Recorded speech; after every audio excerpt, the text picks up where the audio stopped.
While Daniels was amassing his own fortune, he served as one of his generation's most articulate and persistent critics of unregulated capitalism, never failing to call for government control or outright ownership of various private enterprises, including the era's greatest industry, the railroads.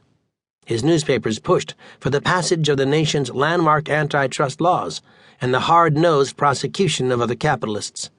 Daniels foresaw the concentration of great wealth in the hands of men like James Buchanan Duke, founder of the American Tobacco Company. Arguing that the dukes of the world would not use their wealth for society's betterment, Daniels did not hesitate to call upon the coercive powers of the state to constrain such men. Daniels leveraged his success as a businessman into political clout, and he leveraged his political clout into an unlikely position, head of the U.S. Navy. A devout Christian and a near pacifist, Daniels created one of history's greatest war machines, which helped win World War I. Having won the war, the Allies then lost the peace. Daniels was one of the few men Wilson held in high regard and consulted throughout his 8 years in the White House. He disagreed with Wilson's neutrality policies before the United States entered the war, and he questioned many of Wilson's prescriptions for the post-war world. Yet Daniels failed to steer Wilson from either course. The former led to the country's entry into the war, and the latter led to the disaster that was the Versailles Treaty. World War II was a result of that failure. A staunch anti-imperialist, as Secretary of the Navy, Daniels nonetheless oversaw an aggressive extension of U.S. military power, including the invasion or occupation of Nicaragua, Mexico, Haiti, the Dominican Republic, and Cuba. By default, he became the receiver of several what today would be called failed states.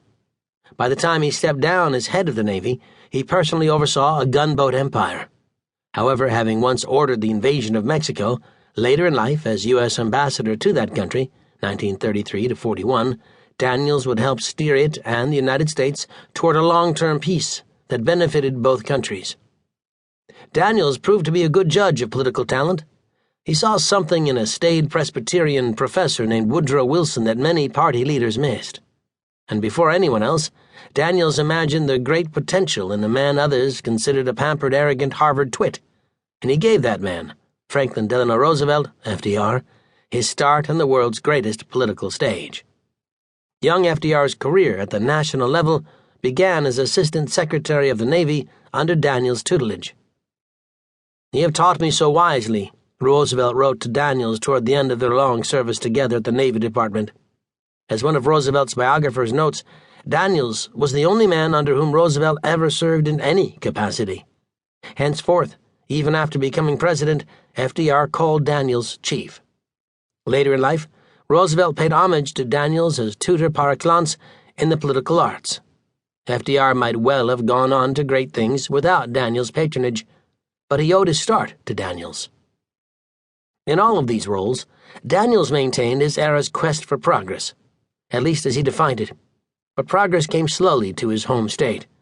At the time of Daniels' birth in 1862, North Carolina's small farms and plantations employed the vast majority of the state's labor force, free and slave. Industrialization, sweeping across the northern states, had yet to spread to the south. The implements on most of the state's farms and plantations differed little from those used by the ancient Israelites. By the time Daniels died in 1948, the old ways were gone. Mechanization and industrialization had freed millions of workers from the farm. Agriculture was not the only sector of the economy destined for revolution during Daniels' life. At the time of his birth, sail still dominated shipping on the high seas. Ship masts loomed over the dockyards of the state's ports in New Bern, Beaufort, Morehead City, and Wilmington. Travel from one of those ports to Liverpool could still take weeks. Other than the rudimentary processing of the state's agricultural and timber products, there was little manufacturing of which one could speak. Less than 5% of North Carolina's residents lived in an urban area, and urban, in this context, was not very urban in any contemporary sense of the word, meaning at the time a town of 2,500 or more residents. The residents of such cities maintained livestock and gardens, and the unpaved roads turned to muddy quagmires with even a small amount of rain. Typically, there was no electricity and no running water or sewage system. Similarly, the South's financial